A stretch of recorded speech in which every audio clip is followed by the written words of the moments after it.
Dr. Clayton's face. Doctor? Check the mic and make sure it sound right, boys. Konnichiwa, my elongated muskrats, and welcome to This Works For Now, a podcast that hopefully one day just may be a place for you to share your stories, your music, and your art. But guess what? It is not this week. It's really not. No lies, no jokes. This is actually a pre-recorded episode of the podcast because I am going out of town soon to the Big Crapple, the Shining, I don't know any other names for it. I'm going to New York. Okay, so shout out to the listeners in New York. All none of you, hit me up on the Instagram. So this week I will be reading to you a real weird little science fiction classic called Invasion of the Fourth Kind. It is a little gem I dug up from issue 30 of what I assume is a pulp fiction magazine called Future Science Fiction, published 1956. So we got an oldie. If you were hopping and bopping around back then you could have picked this baby up for 35 cents, which sounds like literally no money, but that's about $3 in today's money. Still not a lot, but you could get like 2 McChickens for that much instead of an issue of Future Science Fiction. Or you could buy a Netflix subscription in Argentina if you use ExpressVPN. I'm just kidding, I'm not sponsored at all. Somebody fucking sponsor me, thank you. I know there's no way. I have like 12 people who half listen to this thing. No one's gonna give me any money, but that is a thing. No cap. I recently discovered, not to get off topic, but again, this is my podcast. I am God. What are you gonna do? Sue me. So here's the scoop. Okay, if you use a VPN, a virtual caught me lacking. I don't know what it stands for. Okay, I was right. I should have trusted my gut on that one. A virtual private network. Okay, if you use one of those and you set your location to Argentina and you buy a Netflix subscription, they'll only charge you like $3 a month. It's like $3.65 or something like that. Because they think that you're a dirt poor Argentinian internet user. No offense to my dirt poor Argentinian listeners. All none of you, hit me up on the Instagram. But yeah, that's pretty neat. Trying to save some money. Use my promo code. I ain't got a promo code. Somebody give me some money, bro. I'm dying. Anyway, back to this little fucking gem here from the 50s. Now, for the audio listeners, and I definitely do recommend tuning into the video just to see this cover, but if you're just gonna listen, I'm gonna briefly describe the cover of this particular issue of the magazine for you because it is just... So there's this redhead guy with some pretty aggressive hair cul-de-sacs forming. He needs some hymns. He needs some hair plugs. And I'm talking like super redheaded. Like, homie is a certified fire crotch for sure. And that's coming from a fellow ginger. That is not a natural tone. And he's got sort of this weird green toga fit going and what looks like half a handcuff on his wrist. I don't know what that's all about. And he's reaching for this 2-headed pigeon seagull. And he's got a face that just screams, I'm definitely about to fuck this 2-headed pigeon seagull, and I don't want anyone to see me do it. All the while, this 4-armed feline is in the back under this glass dome just doing jazz hands. He doesn't even know what's going on. And none of this even has anything to do with the story that I'm about to read. It's all just pure gravy. Speaking of the story, it starts out just like right in the middle of something going on. But don't be alarmed, it like kind of explains itself by the end. All you really need to know for now is that it starts with this group of high schoolers, I think, who are being interrogated about some suspicious extraterrestrial events that they have witnessed by a mysterious authority figure. Oh, also, before we jump in, there's a lot of dialogue in this one, and it all reads to me kind of like Italian Marty McFly. So I tried to give everyone their own individual voices, but they all kind of ended up sounding like John F. Kennedy with Down syndrome. So just prepare yourself for that. It'll be a little treat. So without further gumbo or jambalaya, let's hear this week's story. This one comes to us from one Henry Josephs, and again, it is called The Fourth Invasion. Dr. Clayton's face was impassive as a marble mask when he turned to young Corielli. For a moment, the little group stood there in embarrassed silence in the classroom, shifting uneasily from one foot to the other, feigning interest in the paperweights upon Clayton's desk or in the utterly uninspiring scenes on the sidewalk outside the window. You say, Corielli, that you saw 3, Martian ships. Can you describe them? Corielli blinked as he felt the weight of his colleague's eyes boring into him. I didn't say they were Martian, sir. Only that they seemed to be unearthly. And they were not the conventional saucer-shaped things. They acted like saucers, skimming across the water. That's what made me think they were genuine. And they didn't seem to be going fast enough so that I'd expect to hear the roar like a jet plane. It struck me that this might not be the way they fly naturally, but the way they might fly if the pilots were having trouble adjusting the controls to a heavier atmosphere than they were used to. Clayton tapped the tabletop with his fingers. What about you, Marty? Did you see 3 ships? Big Gene Marty, football star, was the least nervous. Can't be sure about ships, Doc, he rumbled. I did see something strange disappearing over the horizon. They might have been what Tony says. But whatever it was, there were 3 of them. But I saw something else. 'Cause I was looking in another direction, you see? What I saw first was a couple of funny-looking shapes floating down near the ground. Didn't look like parachutists, yet they seemed big enough to be men. Or at least, small men. Interesting. Alright, what about the rest of you? How many saw the ships? A chorus answered him. I see, Clayton mused. You all agree on the behavior. And you think there were 3, not 4, not 2, 3? It was agreed. Clayton rustled the pile of newspapers. The reports in here vary. I learn with amazement that you gentlemen seem to have missed completely the spurts of flame that issued from the alien ships, flame which was reported to have set a house on fire. And no one seems to have noticed that the invaders in descending glided on huge black wings. Corielli blushed a fiery crimson. Dr. Clayton, he protested.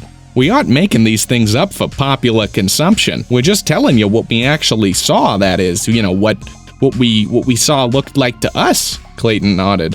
Of course. That is all people were doing back in 1938 when the Martians landed in New Jersey. At the time, Orson Welles presented a radio version of H.G. Wells' War of the Worlds. Or when the flying saucer craze first started, or when Fantafilm put on their big publicity stunt for the improved 3D movie The Outsiders, and people saw the aliens over Broadway and heard them address the populace in weird, booming tones. Gentlemen, I am not pleased to find students of this university engaging in such unwanted extracurricular activity as inventing interplanetary scares. I don't think Washington will be amused either. Corielli clicked his heels. Sir, he stated in dignified tones, I resent these implications. I assume they have been directed at me.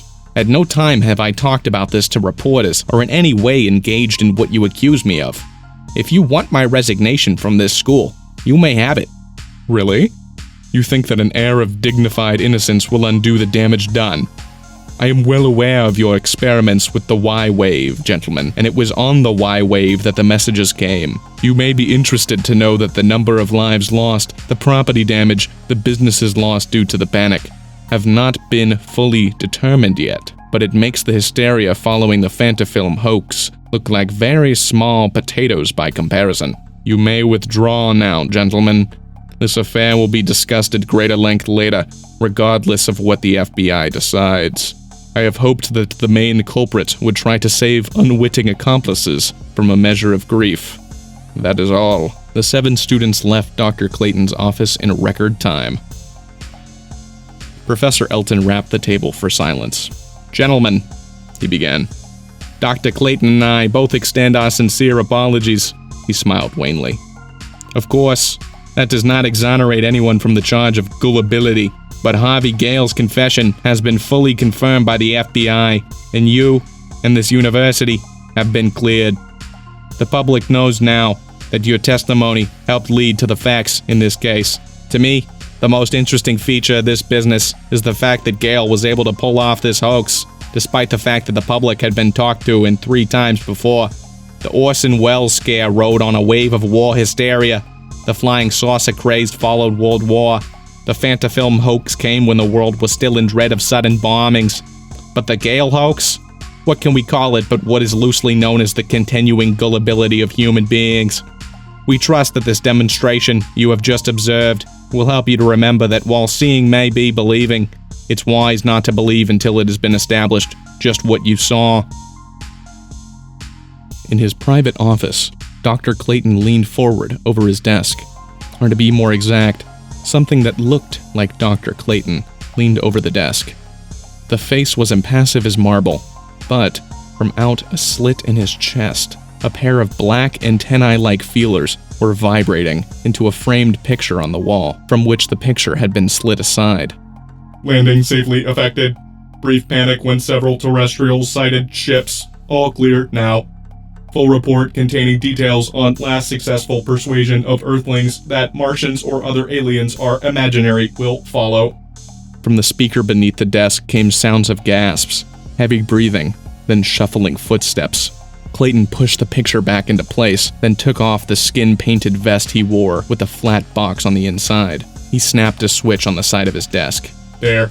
Now they can't hear, if any are still hanging around. Professor Elton looked at him bewilderingly. I don't get it.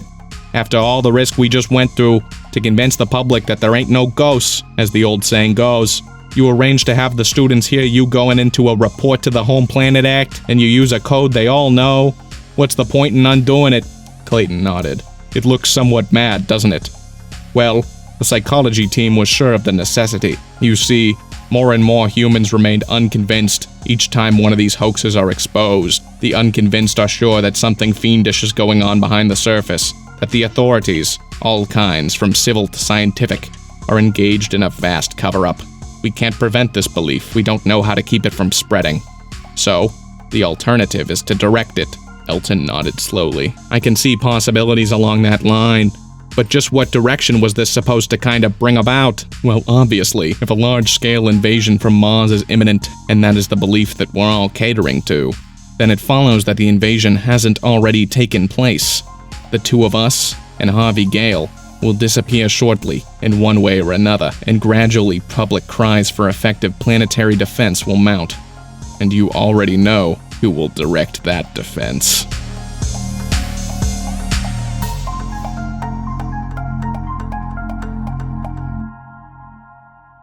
All right. Okay. That was something for sure. That was words in a story structure. I won't cap. That was a little rough, but we're just gonna roll with it, okay? So I mentioned last episode, the podcast should be on Apple Podcasts, Spotify, Stitcher Plus, wherever you want to see it. It's also on YouTube. Make sure to drop a like, a review, a comment, subscribe wherever you can. It really helps me out. Tell your friends, tell your children, tell your grand uncle, your grand cousin, twice removed. I hear he's like a real good guy. Next week, I don't even know what I'm gonna do. I gotta pre-record one other thing before I go to New York. I'm either gonna read, either one is probably gonna be split up into 2 parts because they're gonna be long, but I'm either gonna read Call of Cthulhu or maybe a short story by Kafka. So it'll either be like a 1-hour reading or like a 2-hour reading, and I'll probably split that up. So look forward to that. Look forward to 2 episodes. As always, give me your money on Patreon, please, God. I am begging. Consider me a vagrant on the side of the road, aggressively shaking a tin can at you, and you can virtually give me a quarter or the wrapper of your McDonald's hamburger. You can just throw that right in there by going to patreon.com/thisworksfornow, okay? I got 3 tiers in there. I got 3 of them. They're individual. They're very comical, and they'll make you squirt. They'll do it, even if you're a man. If you want to know what it's like to squirt as a man, check it out. Donate to one of the tiers. Personally, I want to donate to myself. I'm curious. So give it a shot. And with all that being said, here is the second installment of my boy Coy and Yago with the Yayo on 69.9 The Bud. Links in the description.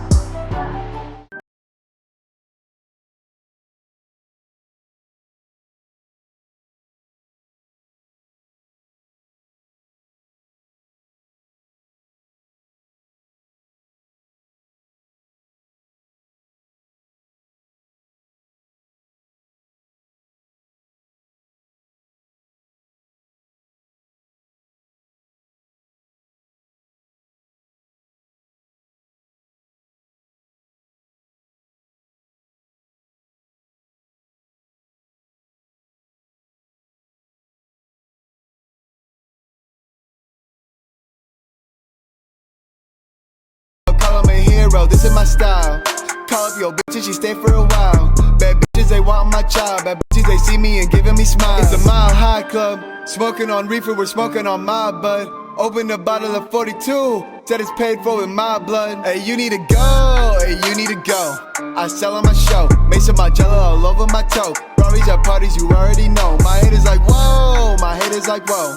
I be counting this dough. If it weren't for you, I'd be crawling through windows, playing with fofos. I wanna go to the beach.